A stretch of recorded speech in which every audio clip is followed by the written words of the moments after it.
"You're just not cut out for this job," Karen said, leaning back in her leather chair, a hint of satisfaction in her eyes.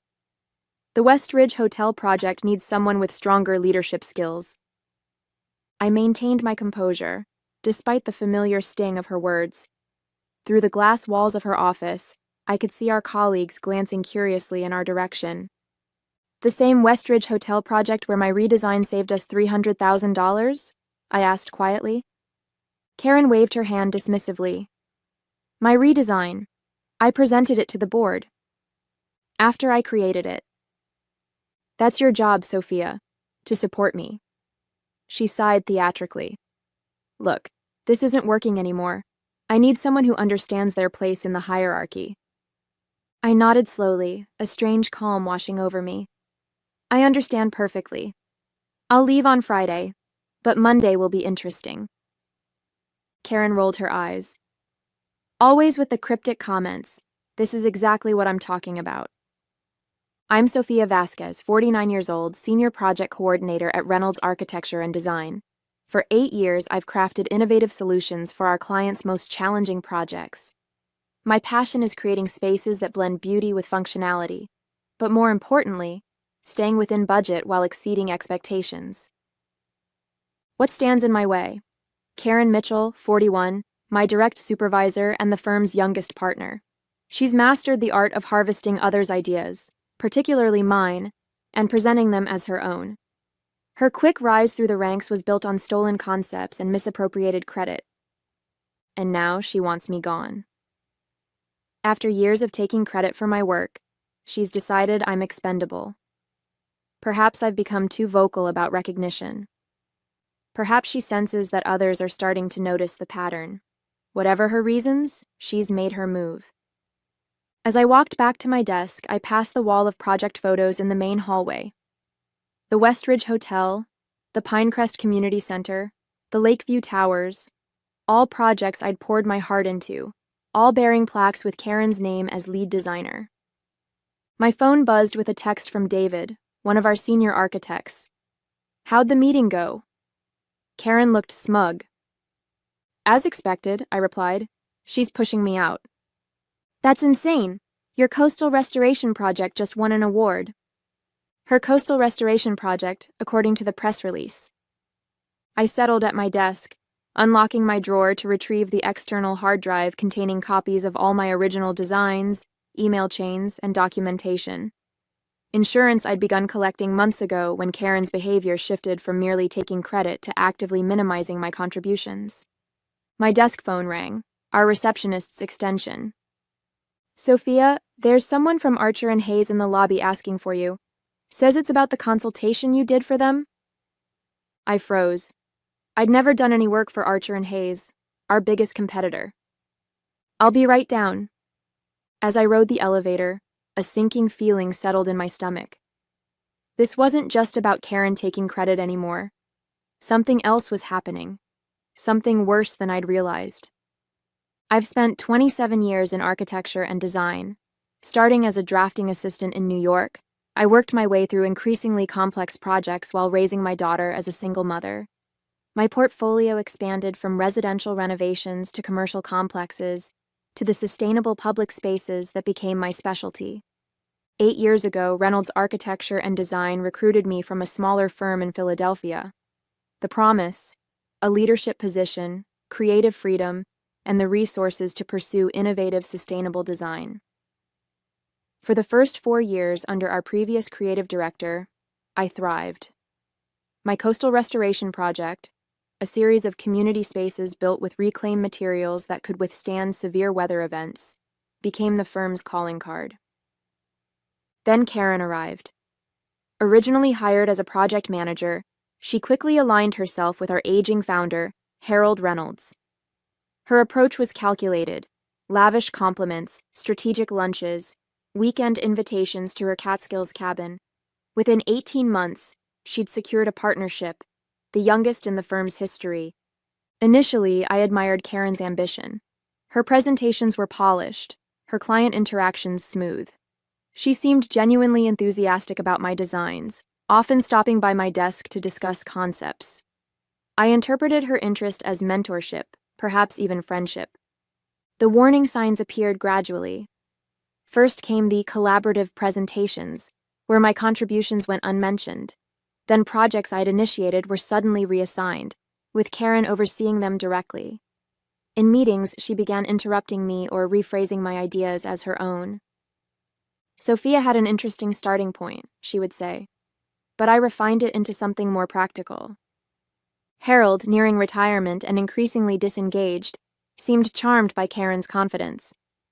Other partners, mostly men over 60, responded similarly to her carefully cultivated image of competence combined with just enough deference to their experience.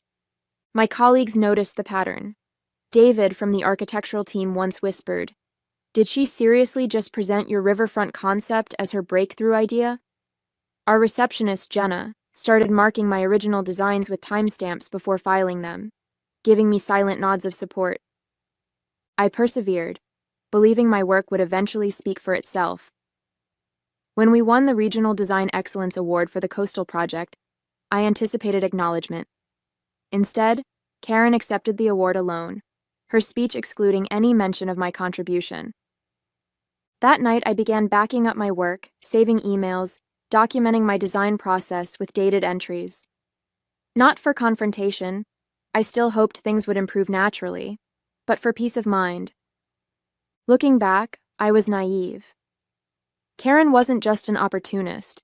She was systematic in her approach. Each appropriated design, each stolen concept, was a deliberate step in her career advancement, and I had unintentionally become both her greatest resource and her largest threat. Our relationship had settled into an uneasy pattern, her taking credit, me producing more work, increasingly resentful but conflict-averse. Until yesterday, when she requested my complete portfolio files for archival purposes. Something about her expression, a mixture of entitlement and calculation, finally triggered my suspicions. In the lobby, a well-dressed man in his 50s extended his hand. "Ms. Vasquez, James Donovan from Archer and Hayes. Thank you for meeting with me." "There must be some misunderstanding," I said carefully. "I've never consulted for your firm." His brow furrowed. "That's strange. We have preliminary designs for our Portland waterfront project that were attributed to you.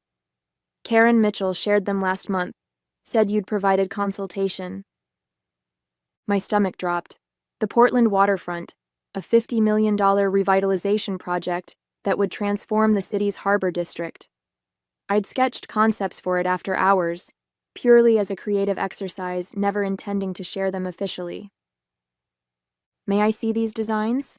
I asked, fighting to keep my voice steady. He pulled out his tablet, displaying familiar renderings, my renderings, but with subtle modifications. The core concept was unmistakably mine: elevated green spaces connecting historical buildings with flexible areas that could be reconfigured during flood seasons. "These were presented as collaborative work between your firm and ours," James explained. "We were quite impressed.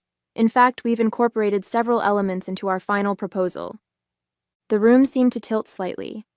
Karen hadn't just taken credit for my work within our firm. She'd been selling my concepts to our competitors. "Who else has seen these designs?" I asked. "Our entire executive team, and we've already presented to the Portland Development Commission. They were quite excited." He paused, studying my expression. "Is there a problem?" "I need to check something with my office. Would you excuse me for a moment?" In the restroom, I leaned against the wall, processing this revelation. Karen had taken my personal sketches, likely from my computer when I stepped away, and positioned them as collaborative work with a competing firm. The ethical violation was staggering. More disturbing was the realization that this explained her sudden push to terminate me. If these designs were moving forward with Portland officials, she needed me gone before I discovered the theft. My phone buzzed with a meeting notification. "All staff, special announcement, 3 p.m. today." When I returned to my desk, activity around the office had intensified. People were talking in hushed groups, giving me concerned glances. David stopped by, lowering his voice. "Harold is flying in for the meeting. Something about a transformative partnership." "With Archer and Hayes?" I guessed. His eyes widened. How did you know? James Donovan is downstairs with my designs for the Portland waterfront. Your designs? David looked confused. Karen's been working on Portland for months. It's what's getting her promoted to creative director. The final piece clicked into place. Karen wasn't just pushing me out. She was stepping into a role created specifically for her visionary work on Portland, work she had stolen from me. I opened my email to find a message from HR detailing my transition package. They weren't even waiting until Friday. Karen had accelerated my departure to today. My hand hovered over the external hard drive in my drawer. It contained everything: original files with metadata proving my authorship, emails, documentation of my design process. Enough evidence to expose Karen's systematic theft. But would anyone believe me? Karen had spent years cultivating relationships with leadership while systematically isolating me. It would be her word against mine, and she'd already positioned me as underperforming and resentful. I closed the drawer without taking the drive. I needed time to think, to plan my next steps carefully.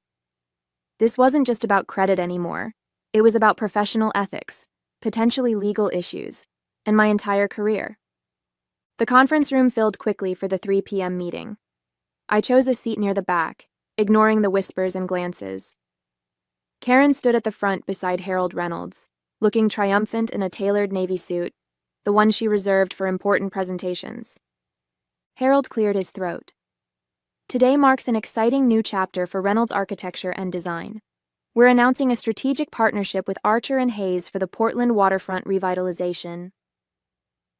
On the screen behind him appeared my designs, the ones James Donovan had shown me earlier, now branded with both companies' logos.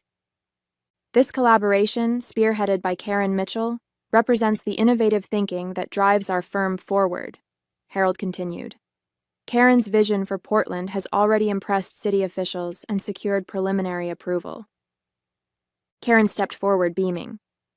Thank you, Harold. This project exemplifies our commitment to sustainable urban renewal. She clicked through my sketches, explaining concepts I'd developed over countless late nights, as if they were her own inspiration. Each slide twisted the knife deeper. To lead this exciting new direction, Harold announced, I'm pleased to name Karen our new creative director, effective immediately. Applause filled the room. Karen accepted the promotion with practiced humility, thanking Harold for his mentorship. Her gaze briefly met mine, a flicker of warning in her eyes. When the presentation ended, I approached Harold. Could I speak with you privately about the Portland project? Of course, Sophia. Let's use my office. Hope sparked. Harold had always been fair, if somewhat detached. Perhaps he'd listen, especially with proof of Karen's misconduct. Karen intercepted us in the hallway. Harold, we should discuss the transition plan for my role. And didn't you have that call with the board at 3:30? Right, yes. He checked his watch. Sophia, can this wait until tomorrow? It's regarding the origin of the Portland designs, I said firmly. Karen's smile tightened. Actually, Harold, that reminds me. There are some concerns about Sophia's performance I've been meaning to discuss. Oh, Harold looked between us. Resource allocation, deadline issues, and some confusion about project ownership. Her implication was clear. She was framing me as the one with ethical problems. Let's address this now, Harold decided, gesturing us both into his office. For 20 minutes, I listened as Karen systematically undermined me. She presented doctored timelines suggesting I'd claimed credit for collaborative work. She referenced performance issues that had never appeared in my reviews. Worst of all, she implied I'd accessed her computer and copied her Portland concepts. That's completely untrue, I finally interrupted. I have proof that... Sophia, Harold sighed. This isn't productive. Karen has documented her concerns thoroughly. Given these issues and the restructuring around our new partnership, we think it's best to accelerate your departure. You're terminating me today? Without investigating her claims? Karen produced a folder. Your separation agreement, standard terms, 2-month severance. We'll need you to clear out your desk by the end of the day. I stared at the document, rage and disbelief warring within me. And if I dispute this? Harold's expression hardened. We have documentation of performance issues going back months. Fighting this would only damage your professional reputation. We both knew what he meant. Karen had been building a case against me, manipulating records to create a narrative of incompetence. Even with my evidence, a legal battle would be messy, public, and potentially career-ending. I understand, I said quietly, taking the folder. Karen smiled sympathetically. I'll help communicate this transition to the team. As I left Harold's office, my phone buzzed with an email notification. Subject: Portland Waterfront Project, confidential. From an address I didn't recognize. I opened it to find detailed information about the Portland project's upcoming phases, timelines, budgets, stakeholder information, along with a message. You should see this. Not write what they're doing to you. A friend. For a moment, I considered forwarding it to Harold as proof of my involvement. Then I realized this wasn't help. It was a trap. If I shared confidential project information, especially after being terminated, Karen could accuse me of corporate espionage. I cleared my desk methodically, packing personal items under the watchful eye of an HR representative. The external hard drive with my evidence went into my bag first. Family photos, design awards, and the small succulent plant my daughter had given me followed. 8 years reduced to a single cardboard box. I'm sorry it ended this way, Jenna whispered as she hugged me goodbye at reception. We all know what really happened. Thank you, I said, touched by her support. Take care of yourself. Outside, I hailed a cab, giving the driver my address before sinking into the back seat. Only then did I allow myself to acknowledge the magnitude of what had happened. My career at Reynolds was over. My reputation potentially damaged. 8 years of work appropriated by someone else.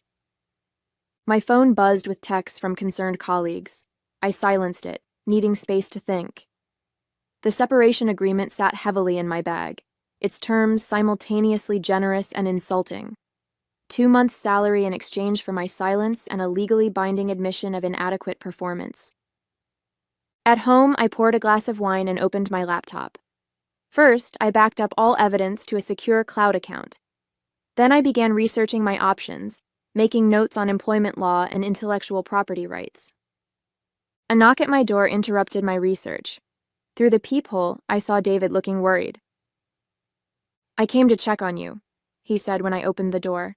Things happened so fast today. I invited him in, grateful for friendly company. Karen had it all planned. The termination, the partnership announcement, her promotion. It's worse than you know, David said, accepting the wine I offered. After you left, Karen told everyone you'd been stealing her designs for months. She implied you were sharing confidential work with competitors. I nearly dropped my glass. She's accusing me of exactly what she did. She showed emails, Sophia. Messages that looked like they came from your account, sending designs to outside firms. That's impossible. I never sent... I paused, a horrible thought forming. When did she say these emails were sent? David thought for a moment. Last month, mostly. She had dates. When I was on vacation in Vancouver, I realized. She had access to my computer then. She must have used my email account. That makes sense, David agreed. But she presented it convincingly. Even people who like you were starting to doubt. I felt sick. Karen hadn't just stolen my work and fired me. She was systematically destroying my professional reputation, ensuring I couldn't challenge her version of events. There's something else, David said hesitantly. A rumor that Archer and Hayes might hire you as a consultant after your non-compete period. What? Why would they? Then it hit me. That's her insurance policy. She's setting it up to look like I sold my designs to them all along. David nodded grimly. If you take any action against Reynolds, she'll use that narrative to discredit you. After David left, I sat stunned, processing the elaborate trap Karen had constructed. She hadn't just outmaneuvered me.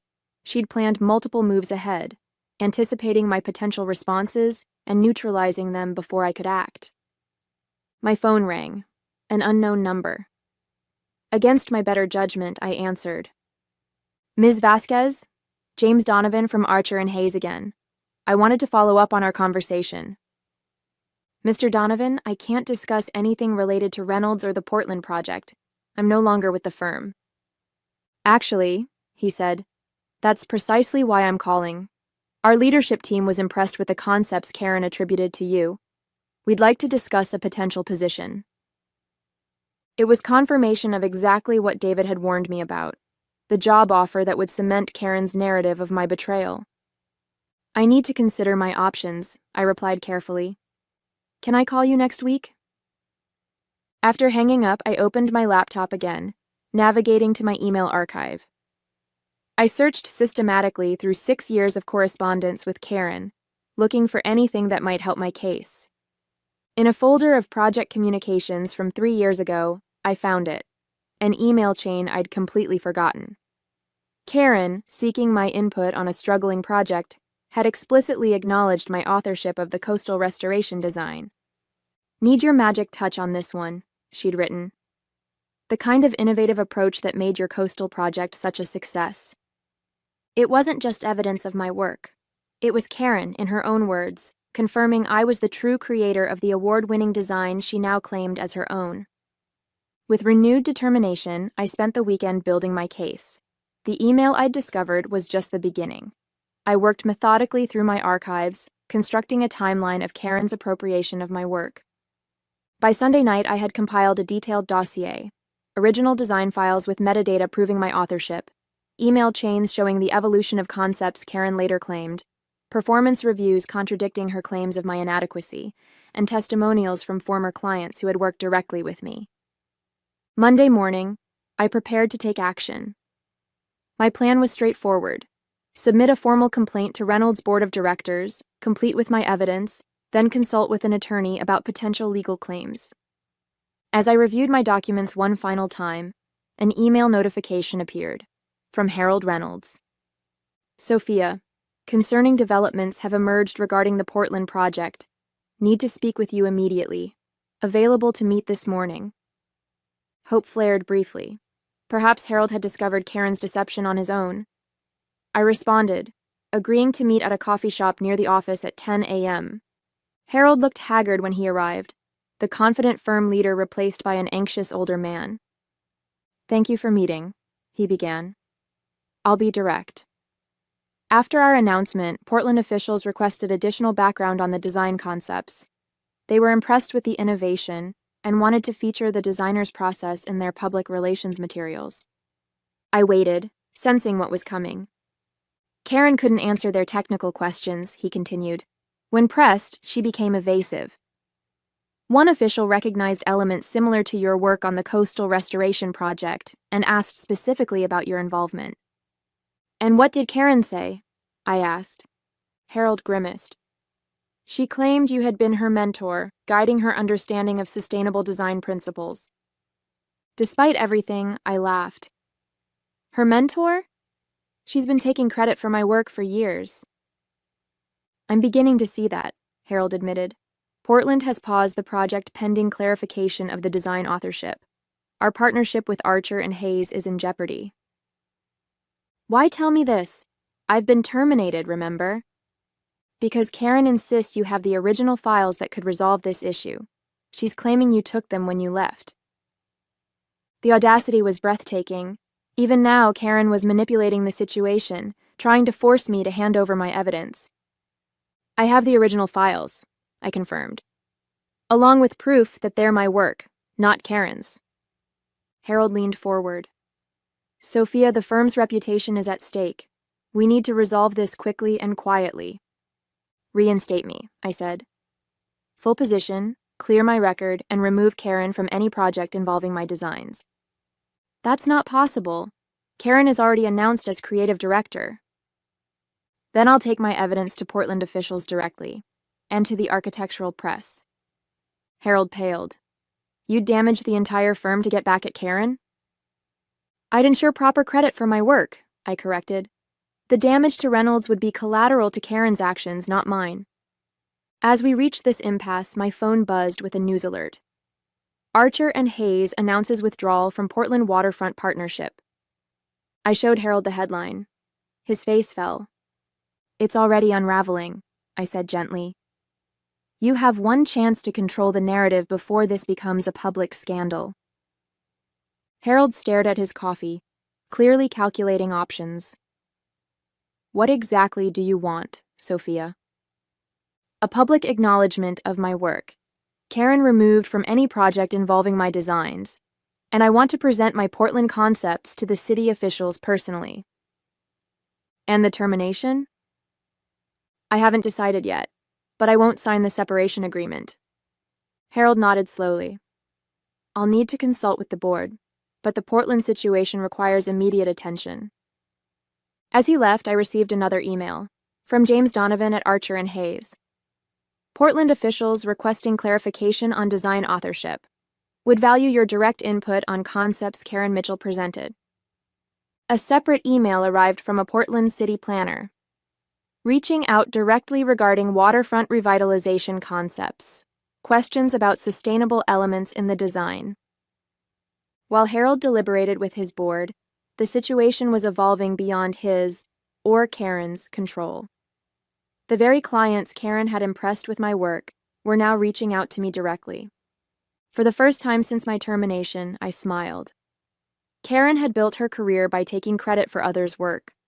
Now, her inability to explain the very designs she'd claimed would expose her fraud to everyone who mattered. Tuesday morning arrived with a sense of inevitability. Following several conversations with Portland officials and Archer and Hayes executives, I had agreed to a joint meeting at Reynolds' office to clarify the design authorship issue. I dressed carefully, choosing a professional outfit that projected confidence without ostentation. The external hard drive with my evidence went into my bag, along with printed copies of key documents. This time, I was fully prepared. The conference room fell silent when I entered. Harold sat at the head of the table, flanked by 2 board members. Representatives from Portland and Archer and Hayes filled one side. Karen sat alone on the other, her usual poise replaced by tense vigilance. Thank you all for coming, Harold began. We're here to address questions regarding the Portland waterfront project designs. Karen immediately took control. I'd like to start by expressing my disappointment that confusion has arisen about my work. While Sophia contributed some initial feedback, the concepts were entirely... Actually, I interrupted, connecting my laptop to the projector. I think it's better if I demonstrate. For the next 20 minutes, I methodically presented my evidence. Original design files with timestamps predating Karen's creation by months, process documentation showing the evolution of concepts, and most devastatingly, emails where Karen herself acknowledged my authorship of various elements. As you can see, I concluded, these designs represent my work, developed independently and without authorization from Reynolds after Karen took my previous coastal restoration project concepts without attribution. The Portland officials exchanged glances.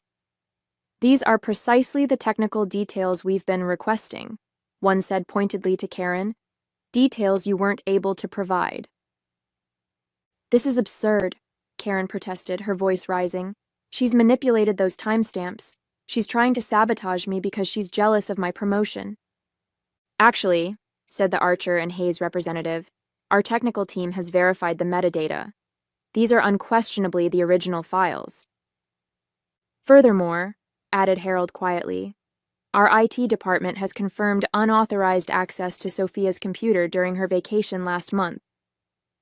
Karen's face drained of color as she realized her carefully constructed narrative was collapsing. Harold, you can't possibly believe... Karen, he interrupted firmly. I think it's time for you to leave. Karen's downfall was swift and comprehensive.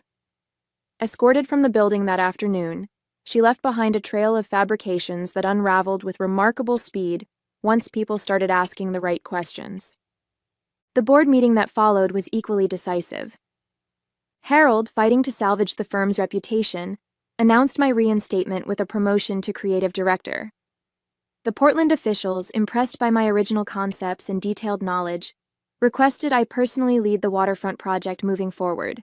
Most satisfying was the company-wide email Harold sent the following day, publicly acknowledging my contributions to Reynolds' award-winning projects, and clarifying that the designs Karen had claimed were, in fact, my work.